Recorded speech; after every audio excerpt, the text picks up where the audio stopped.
Hey y'all, Blade Walker here, playing 7 Days to Die, Alpha 19.4 Experimental. So, this is going to be a brief tutorial on skill points, or perk points, whatever you want to call them. Basically, I've had people, again, I had somebody today, but I've also had people in the past ask to do a short tutorial on the perk system, what I think is good or bad, what I would take first or not. And to be honest, pretty much what I take first has changed, I should say, in each alpha. Because in each alpha, things have, well, changed. For Alpha 19 in the beginning, one of the first ones, if not the first one, was always Sexy T-Rex. Because they changed the stamina regen again, and it's just horrendous. Even with stone tools in early Alpha 19, you would run out of stamina so quick. So Sexy T-Rex is one I would definitely get at least 2 points in, if not 3. You don't necessarily need 4 if you find something like an auger and or a chainsaw, because it's mostly mining and chopping wood that's going to use a lot of your stamina. Another one that I always go for, especially early game, is Miner 69er and Mother Lode. The reason why is because Miner 69er increases the quality that you can craft with tools, which is important in my opinion. It also increases the damage on the tools, as well as block damage with tools. And it also unlocks Tier 1, unlocks iron tools in general. Always good to have. And at level 5, you do an extra 50% damage. Let's see. It increases damage by 50%, block damage by 150%. Wow, I didn't realize it was that high. With any axe, pick, chainsaw, or auger. The other one I really like is Mother Lode. But keep in mind that I'm a builder, so for me, there's no such thing as too many resources, and I will always need more. If you're not going to do a lot of building, or you're not going to build giant bases, then these Miner 69 are still pretty useful, but Mother Lode not as much. So all Mother Lode does is increase the amount of materials you get from harvesting, such as it says, ore, stone, and terrain blocks, trees, with any axe, pick, chainsaw, or auger. It's 20% more resources for each rank, up to 100%, which doubles. For me, super, super useful. Now, Pack Mule, I never really use Pack Mule because in my private games, I mod out the encumbrance system because I can't stand it. But in my Let's Plays, I just end up doing like I did. Well, actually, this isn't one of my Let's Plays. So I modded it out. On my Let's Plays, all you do is you find the...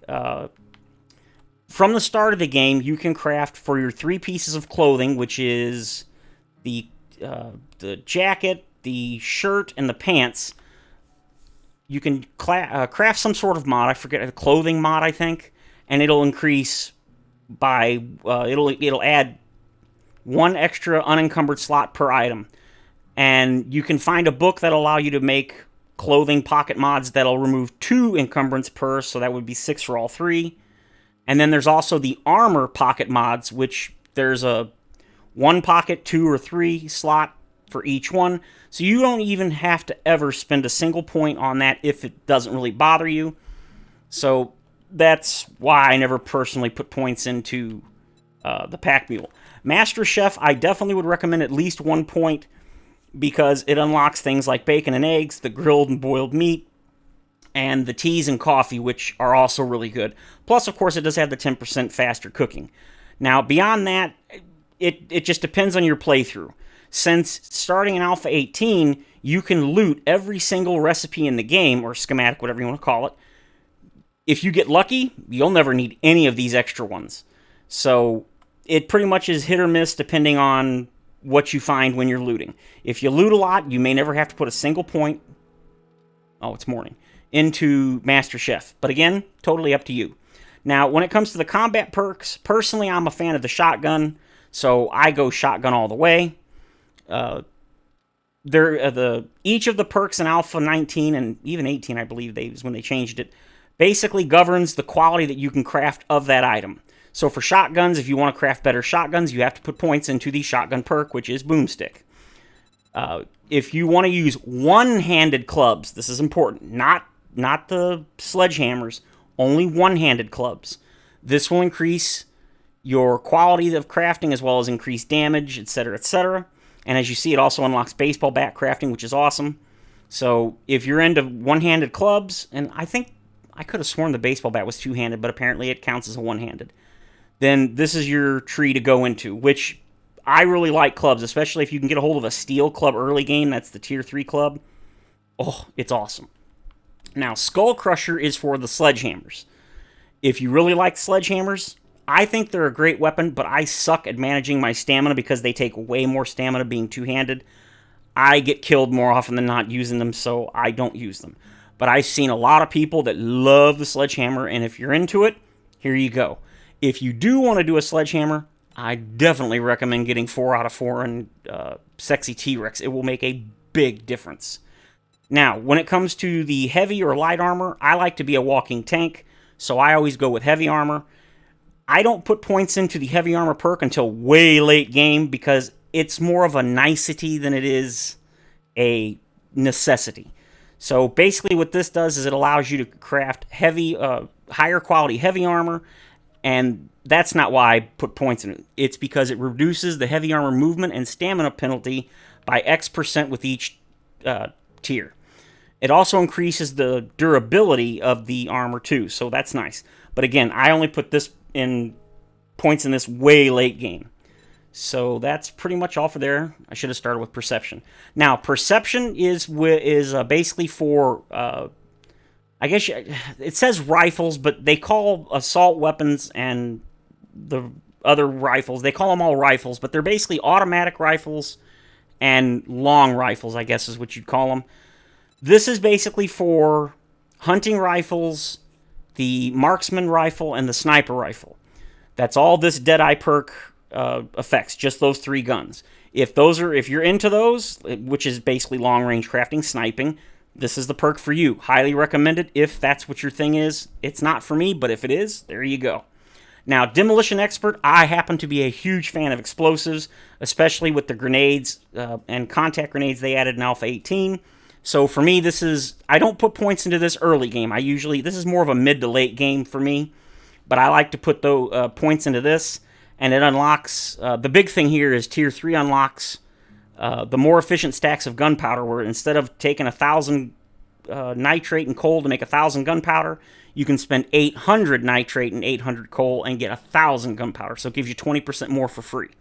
Very, very handy, especially if you're like me and you're a gun nut and you just go crazy with ammo. So that's really good. Javelin, that's for spears and spears only. If you like spears, which early game spears are pretty good because they give you that little bit of extra range. And since zombies have the rage mechanic where every so often when you hit them, they'll get a short boost of speed and they'll run faster, this can definitely save your life, especially if you play on the harder difficulties.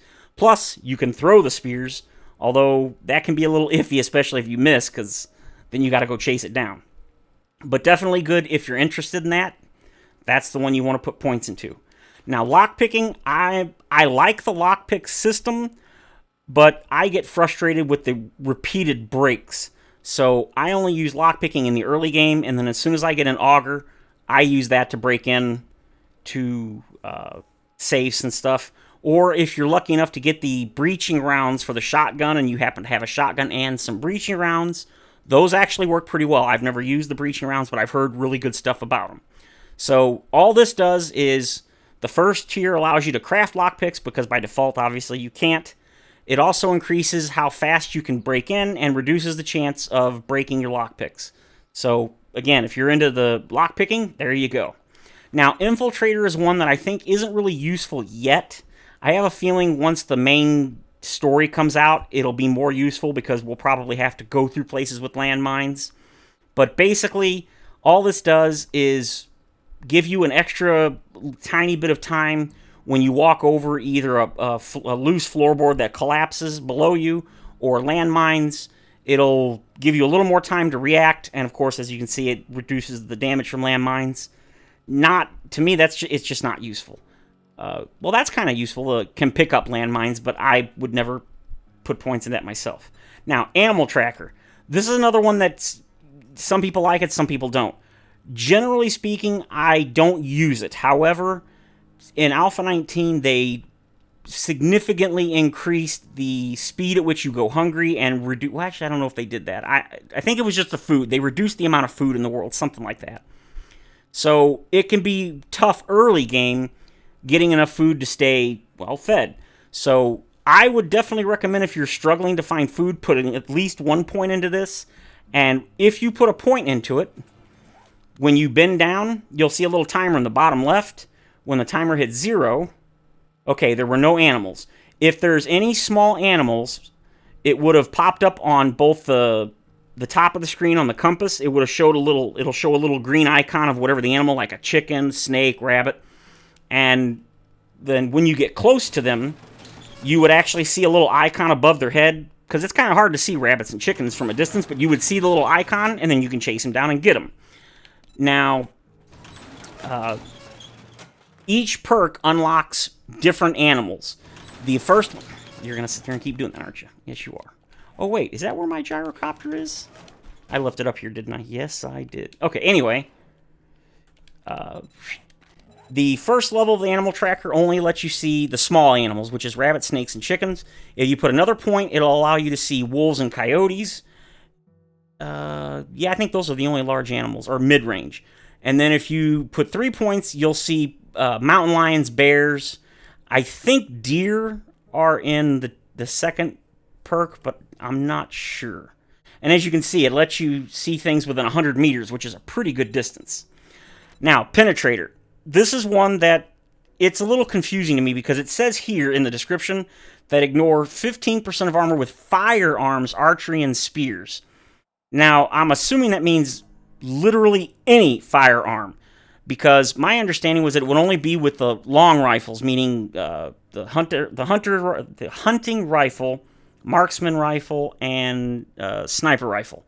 But the description here says all firearms, so I'm assuming that's all firearms. Now, the second one says 25% of armor. Armor-piercing rounds can penetrate an additional target or a block up to 500 hit points when using... Now this one specifically says... Okay, I think I get it. The 25% of armor ignoring is for anything. However, if you want to penetrate a target or a block, you have to use a hunting, marksman, or sniper rifle. I think that's what it's telling you. The same thing here. It's 35% armor ignoring with all weapons, and then if you use the hunting, marksman, or sniper, it can go through 2 additional targets or a block, and then this one is 3 additional targets. So yeah, this one can be really good, and if you use a marksman, sniper, or hunting rifle, really just the marksman or sniper, I highly recommend this. Maybe not early game, but I'd say mid-game. This can be very useful, especially if you're doing something like the Killing Corridor, where you have the zombies running at you in a straight line. Then the piercing additional targets is just phenomenal, especially if you can get a headshot and you get multiple headshots. Woo, boy. You talk about some damage. Now, the last 3 are Lucky Looter, Treasure Hunter, and Salvage Operations. Now, because I'm a huge builder and I love to build things and I love crafting stuff, Salvage Operations for me is an absolute must. Now, I don't usually put many points into it early game. It's more like a late early to early mid game, if that makes any sense. I'll start putting points into this. But until I do, I try not to... Really? I'm thirsty? Seriously? You're really going to bug me with that right now? Oh, I'm hungry too. Where's my food? Oh, it doesn't matter. Anyway, so... the Salvage Operations is pretty good, but it's probably something you don't really need to put a lot of points into until later game. Treasure Hunter is really good. Basically what it does is the new Treasure Hunter / Buried Supplies quests, every 10 blocks it'll shorten or it'll shrink the ring showing you where the treasure could potentially be, and each one of these reduces it so that you don't have to dig up as many blocks before the diameter of the circle shrinks. So it can be useful, but I just don't really see the point, because for me, I do a lot of buried treasure in the beginning, but after that, I really don't. So it's good, but it's not something I personally use. Although it does have the extra bonus of finding 10% more items, 20 or 30%, depending on the perk level, that you can find in the chest. So it definitely is worthy. It's just not my thing. The last and not least in this one is Lucky Looter. Now, they nerfed looting a lot. It used to be that your game stage and the looting stage were separate, but now your looting, I guess you'd call it your loot stage, is now exactly the same as your game stage. Now, they said that like 0 to 5 or something is the Stone Age, where you basically find stone tools and weapons or whatever. Then I don't remember. It's in the patch notes for Alpha 19. But I think the last tier, which is steel, is somewhere around like 80 or 100, maybe even like 50. I don't remember. And it's just a probability that you'll find those types of weapons, not a guarantee. That's something to be very mindful of. It's not a guarantee. There are no guarantees in life, and definitely not in this game. So what this does is adds a 5% chance, or 5% to loot bonus, and you can loot 10% faster. Looting faster is nice, but really, who cares about that? You want the loot bonus. Now, 5%, it used to be a set value. It used to be like 5 or 10 or whatever. Now it's a percentage. And let's be honest, even at 100 game stage, 5%, ooh, an extra 5. To me, Lucky Looter used to be an absolute must-have, one of the first points you use. Now, I don't put points into Lucky Looter at all until I get at least 70 to 100 game stage, because it just isn't worth it to me. There's too many other things that I would rather have. It's not that it's not good, there's just other stuff I'd rather have. So, as you go up, it goes all the way up to a 25% loot bonus, and looting is 80% faster. Good stuff, but again, even at 100 game stage, what's another 25 or loot stage? It's just not that much. It definitely adds up, but there's just too many other things I'd rather have. Now, the Fortitude Tree. This is basically the Brawling Tree, which means hand-to-hand, which is, what do you call it? It's the Leather Knuckles, Iron Knuckles, and Steel Knuckles. If you're a fan of doing melee, or what do you call it, the hand-to-hand, this is the one to go to. And it's actually pretty satisfying, but I do feel that it's a little underpowered, especially in the beginning. You just don't seem to do that much damage. But then again, I play on Warrior difficulty, so that could be why. Now, one bonus of using hand-to-hand weapons, even if you go barehanded, is if you manage to punch a zombie in the head, which it tells you right there, it actually removes their ability to infect you. That is a pretty nice bonus, especially considering you're going to be right up in their face punching them. So if you're into that, I definitely recommend that. Now here's one that I almost, if not always, put points into. This is the Assault Rifle or Machine Guns, which is the AK-47, the Tactical Assault Rifle, and then of course my favorite, the M60. Same thing here. If you're a fan of either of any of those three, this is what you want to put points into, because it'll increase the damage, the fire rate, you'll reload faster. The faster reload is definitely useful on the M60 because the reload is pretty crazy.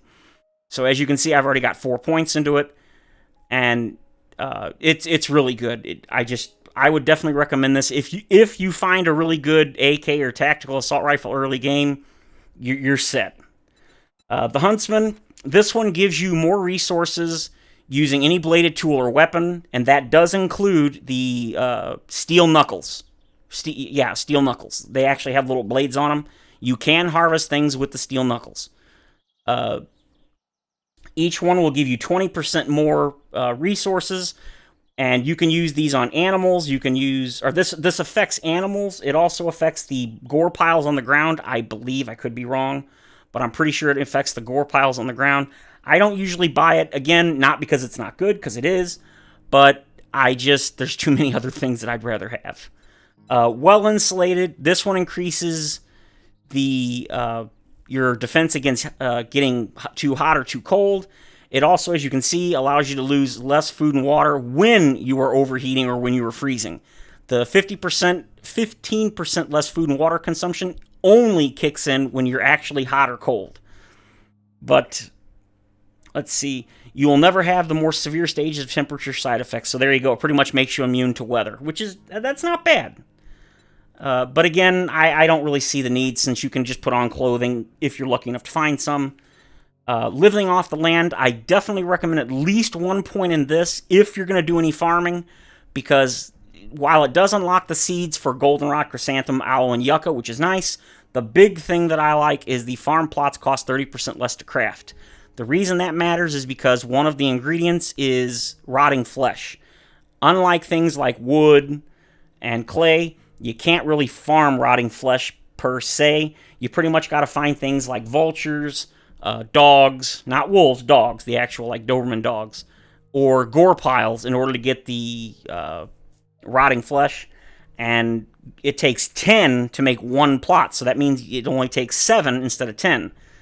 I like to go to the second stage because it reduces the cost to 50%, so it takes only 5 rotting flesh. But another reason it's good is because you can't make corn or potato seeds unless you find the recipe, which you can, sometimes I do. But if you're unlucky, like sometimes I am, and you can't find the corn or potato seed, which are used in most mid to late game recipes and very, very useful, you'll have to put a point into Farmer, which is the second perk, in order to unlock those.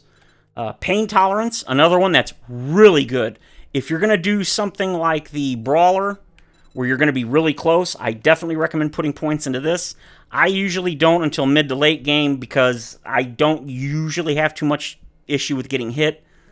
But obviously your mileage may vary if you're maybe not as good at the game and you get hit a lot. And I'm not saying I'm not, because if you watch any of my Let's Plays, you know I get hit all the time. This can be a really good perk. Each rank reduces the amount of hit points you lose by 5%. So you get 25% less hit point reduction when you get hit, that's a lot. It also reduces the chance of getting stunned, which also can save your life. 20% less chance to get stunned with each one, so 20, 40, 60, 80, and 100. Or basically, yeah, no chance to get stunned. Healing factor is really good. It used to be the very first one I would put of the 4 skill points you'd get in the beginning when you finish the tutorial quests, but they significantly nerfed it in Alpha 19. So now the tier 1, you gain 1 health every 90 seconds. To me, that's not good enough for early game.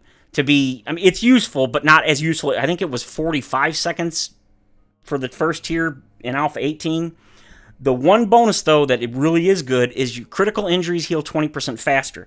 Now, critical injuries are things like a broken leg, broken arm, abrasions, concussion, anything like that. They'll heal 20% faster, that's very nice.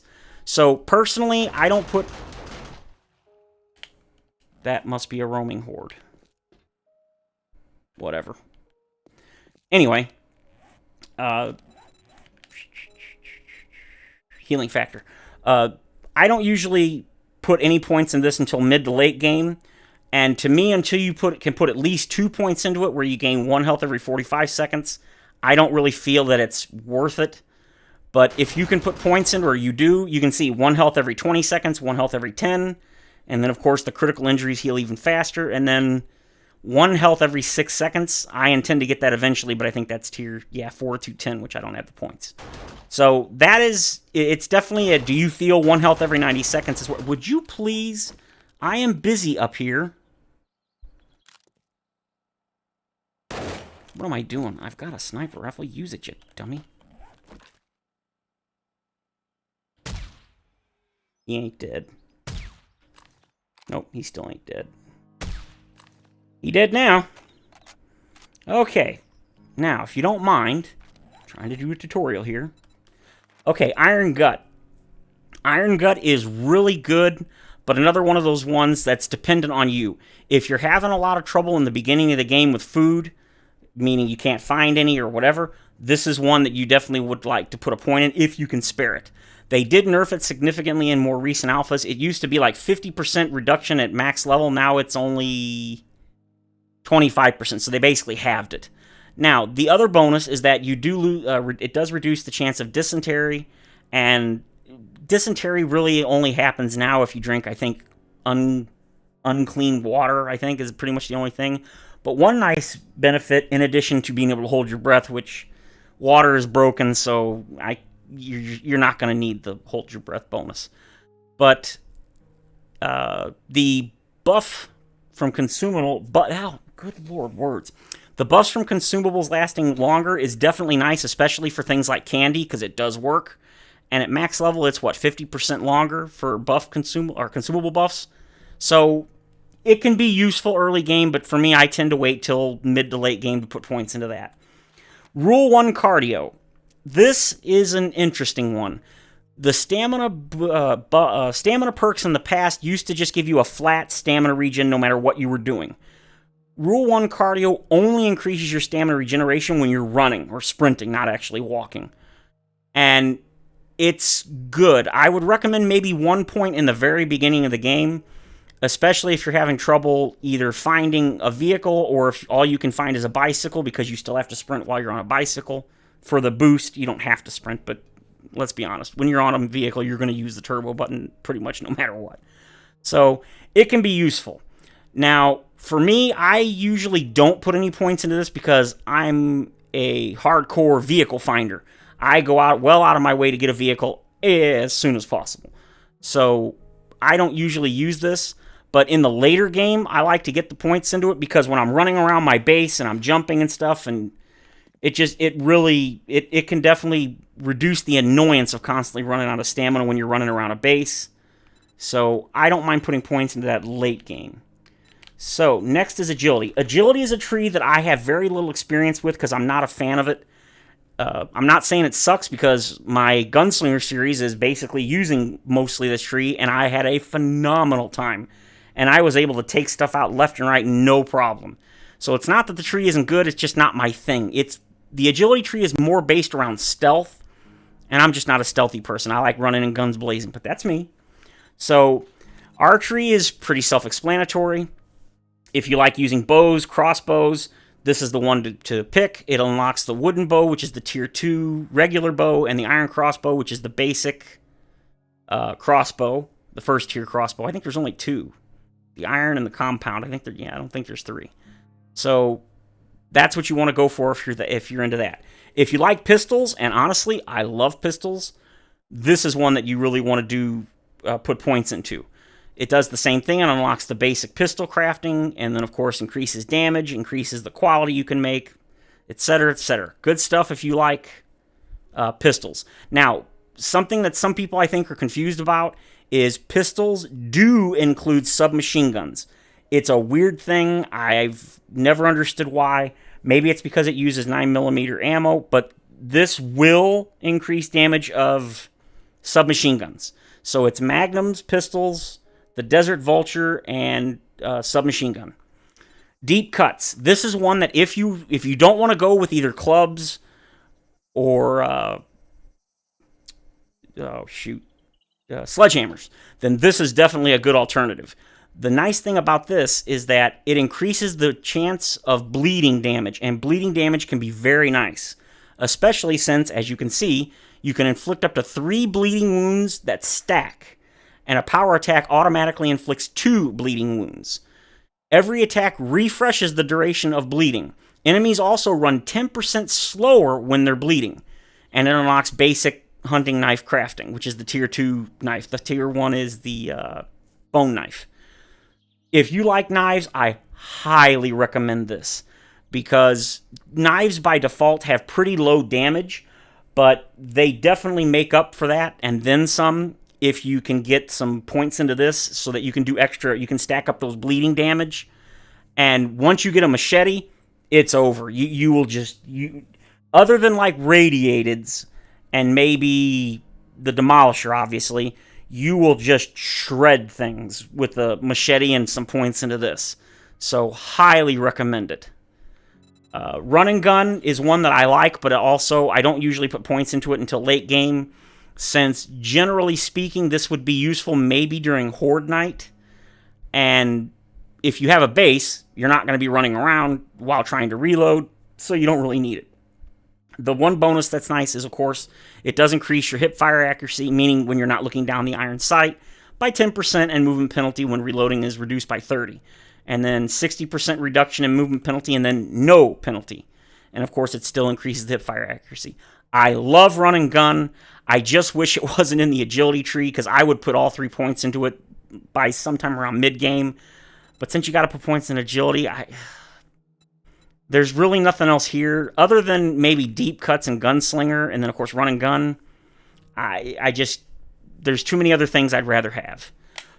Flurry of Blows is pretty decent, but it only applies to one-handed weapons, specifically clubs, hand-to-hand or brawling, knives, machetes, and stun batons.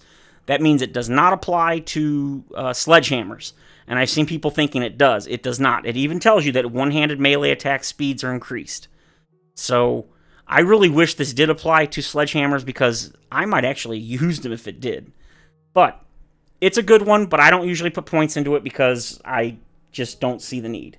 Light armor, as I've said before, I don't do light armor, but if you do light armor, I would definitely recommend, probably around mid to late game, start putting points into this, because once again, it improves the durability of your light armor. It also reduces the movement penalty and the stamina penalty, and of course allows you to make higher quality light armor. Parkour is another one that's, for some people, it's hit or miss. Either you like it or you don't. I personally don't care for it. I only put the 1 point here in it because I was trying to do something and I kept falling. I think it was because I was building. If you're a builder and you want to build tall things, or you have a problem with falling and breaking your leg, and you're going into the agility tree anyway, might not be a bad idea to put points into this, because the tier 2 allows you to jump 1 meter higher, so you can jump up 2 meters instead of 1. It also reduces the stamina cost of jumping. And then tier 3 basically disables getting a broken leg when falling. And then Tier 4 makes it so you can never sprain or break your leg when falling. You can jump 2 meters higher, meaning 3 blocks. It also increases how far you can fall without taking damage, and reduces the stamina cost of jumping by 40%. And if you didn't know, every time you jump, it takes 20 stamina. Yeah, it shouldn't be more than 5 or 10 in my opinion, although I mod that out in my non-Let's Play games because I can't stand that. Let's see. That's that. Hidden Strike. If you are a sneaky person, if you like stealth or sniping, this is definitely one for you. Sneak attacks deal an extra 50% damage, and then of course it goes up to 100, then 150, 200, and then 250 damage or percent. So if you're a fan of that, you can definitely one-shot damn near everything if you put 5 points into this. So if you're a sneaky person, there you go. It's good. I've actually used it a little bit. It's pretty good. From the Shadows. Now this is one that I like, even if you're not a fan of the agility tree. It allows you to hide in the shadows 13% more effectively. Noises from actions are muffled by 10%, and you can move while sneaking 10% faster. It also reduces the time enemies will search for you to up to 50 seconds. I think by default it's like 60 seconds they'll search. But to be honest, every time I've done it, they usually give up within like 10 seconds, so I don't know. This one is great for me, mainly because of the hide in the shadows more effectively. Basically what that means is, when you bend down, there you go, see how it says 35% and then 66 when I turn my headlamp on? What that means is, right now, if I had the first tier, it would reduce that number by 13%, I think it was 13%. So if you're trying to sneak around at night and you're trying to avoid zombies, that can be an absolute lifesaver, especially early game. But again, it just depends on what you do. Even though I do like it, I never put points into it because, again, I'm not really a sneaky person. I'm a run and gun. But yeah, if you're into stealth, definitely recommend Hidden Strike and From the Shadows. Now, last tree, and this is probably my favorite tree overall. I love the Intellect tree. Electrocutioner. This one only affects stun guns. Or, I'm sorry, not guns. Stun batons. It allows you to do more damage, make better stun batons, and stun victims for longer. Also unlocks the baton crafting.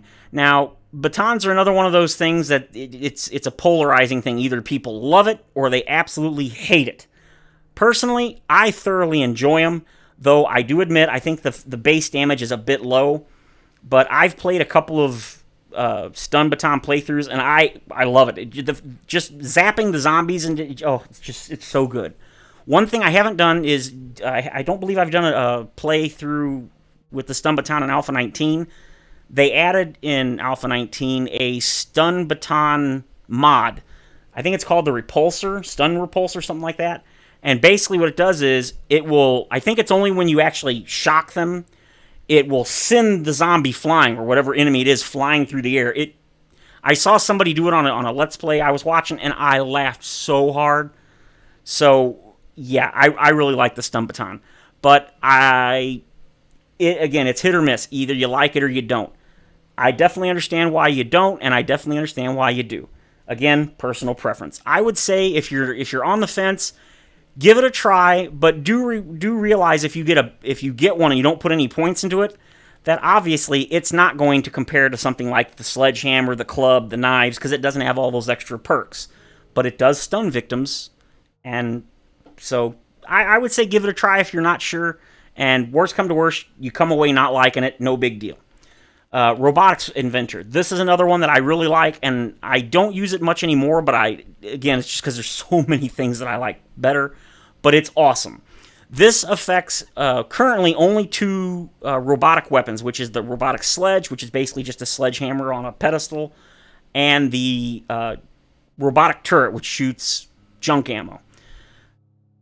Like all the other perks, it allows you to make better quality turrets, increases damage, faster fire rate, reload an extra 10 rounds. Each level of the perk allows you to add 10 more rounds to the... obviously, the rounds are only for the junk turret, or the robotic turret, not the sledge. But yeah, this is really good. The other thing it does is it increases the active range that you can be... Thoughts are getting a little jumbled here. Basically, each time you upgrade this skill, it allows you to stand a little bit further away from the robotic whatever it is, and it'll still be active. By default, it's only 10 meters. Then, of course, this goes to 14. Then I believe it's 15, 16, 17, and then 18 meters at max level. But here's the bonus of getting to the actual max level. You can put 2 different robot turrets out at once. That can be phenomenal. But again... it's a little steep. You do have to be max level intellect, which as you can see I am, and you have to put 5 points. But yeah, these turrets can be really... you must be from the year 2077. This is definitely a really good tree if you're willing to do the constant picking up to recharge or refill the turret. So again, it's a hit or miss. Either you love it or you don't. I would definitely recommend it if you're into it, because I think it's a lot of fun. Let's see, better barter. This one is pretty self-explanatory. Each one of these perk levels increases the amount of money you get when you sell and decreases the amount that it costs to buy things. At Tier 3, they add an extra perk or a bonus. It changes the Trader's Secret Stash section to have better loot. The same thing happens at Tier 4. It shows even better loot in the Secret Stash, and then at the max level, the Trader's Secret Stash shows the best loot. Now, I know at Tier 4 you can buy solar panels and solar banks. I believe you can at level 3, but I'm not 100%. So, at the very least, I would say go to 4 or 5 if you can. I know they sell crucibles at level 3, because I've bought crucibles in my current Let's Play at Tier 3. So, if you're looking for a crucible, I highly recommend putting at least 3 points into better barter. And just keep checking the traders over and over when they refresh, and eventually there will be a crucible. The Daring Adventure. This is one that I think is very good. But again, there's just so many things. I just don't usually... I always put at least 1 point. Usually it's one of the first 4 points. The reason why is because I love doing quests early game. And by adding this, putting a point into this, it gives you 1 additional choice for a quest reward. So you'll get 3 choices instead of 2. And of course... and I don't remember if they did in 18, but in Alpha 19 you actually get more dukes as well. So this gives you 2 additional choices for quest rewards and 10% more dukes, then 3 additional choices and 15% dukes. And then this one, if you go all the way to the max, you can actually choose 2 quest rewards instead of 1, and you get the extra 20%. Highly recommended. If you're definitely going to do a lot of questing, put some points into this. At least 1 I would recommend. Charismatic Nature is basically a PvE, or multiplayer, I should say, perk. As far as I know, none of these affect you personally. These all, I believe, only affect allies that are near you. Like this one gives you gives your allies 20 extra health and stamina, but only when they're near you. This one increases block and melee damage of other people by 20%. Let's see. Allies take 10% less damage from all sources, excuse me. Take half damage from bleeding and stop bleeding twice as fast.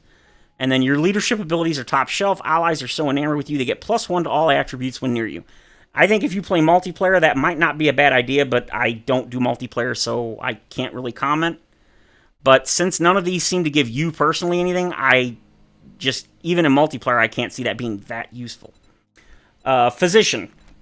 I definitely recommend putting 1 point into this because, first of all, it'll unlock Chemistry Station. It also unlocks the ability to craft first aid bandages, first aid kits, and splints. Oh, I'm sorry. No, that's not what it does. It allows you to make first aid bandages and plaster casts. It gives you 40% more experience using bandages, first aid kits, and splints. And it does increase your healing of those items by 25% over time. I like that. I put points into it. I always put 1 point early game, or early-ish, and then later in the game, I put the rest of the points in because, as you can see, now it heals 40% more health. I don't care about the XP gain, big deal. But this is one that's nice if you can spare the point into the second one.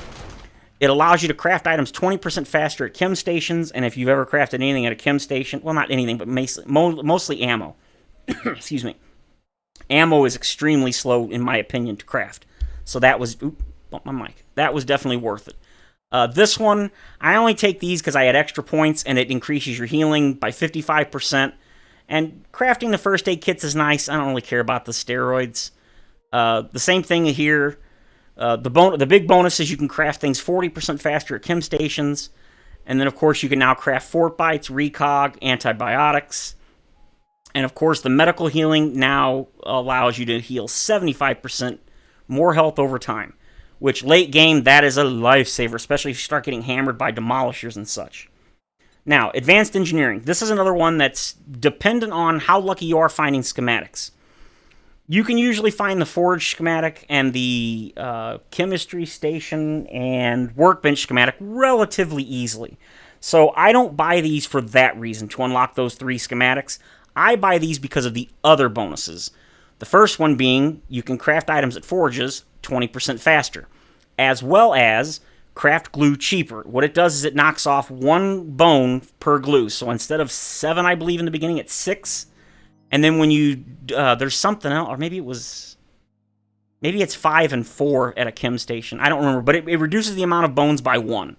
And that may not sound like a lot, but when you're making hundreds of glue over the course of the game, that adds up very quick.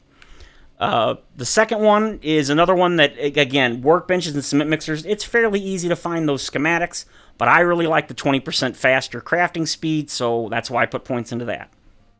Now, for tiers 3, 4, and 5, it's basically going to be dependent on how much you want to craft and build and use traps.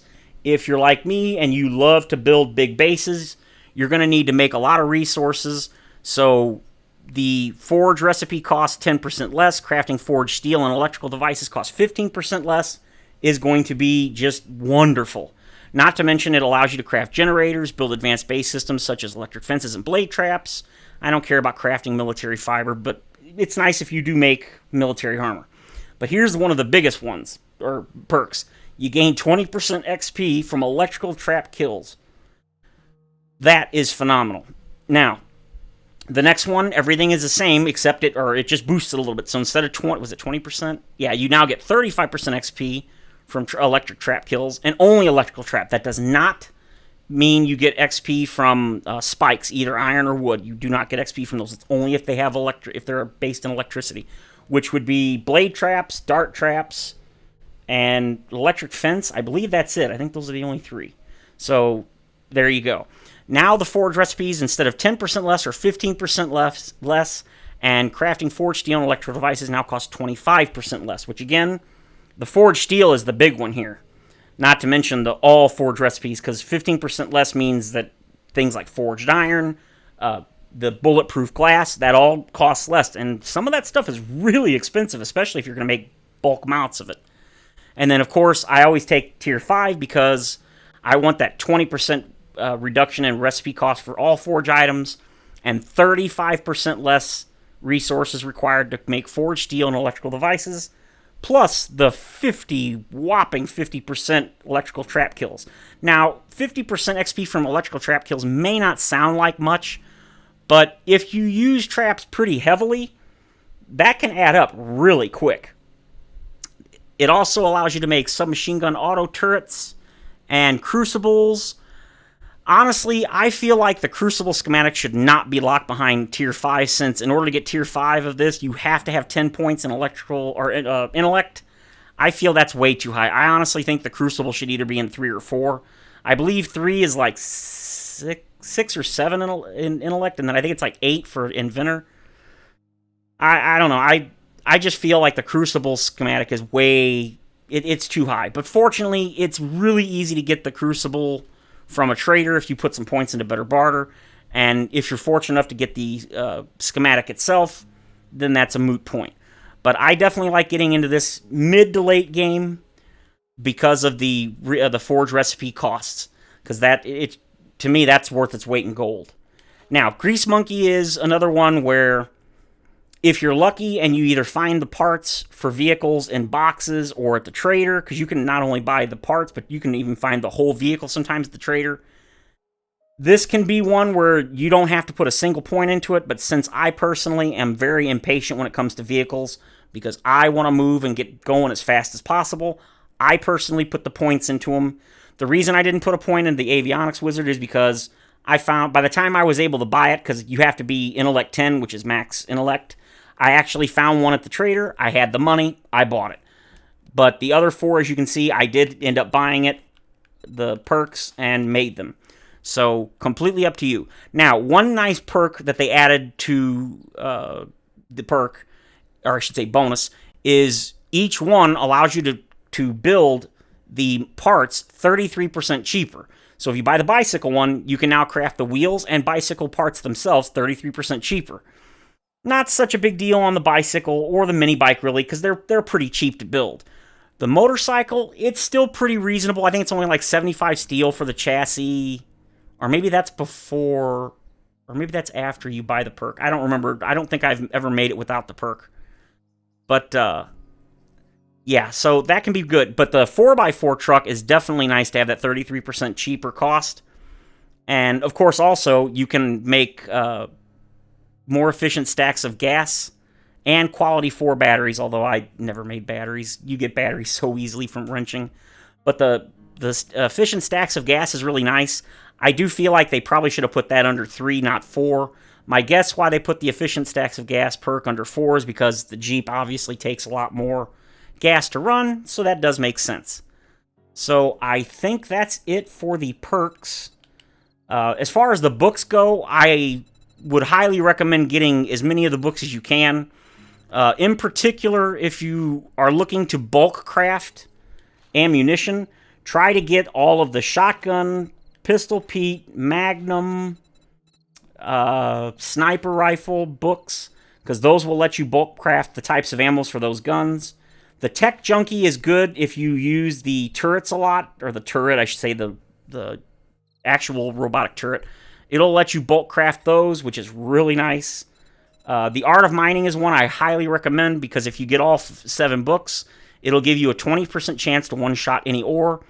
Not to mention, just the Art of Mining books are fantastic in general. Adds a small chance to mine rare gems. Sometimes you'll just randomly, while mining, get a piece of silver, gold, or diamond.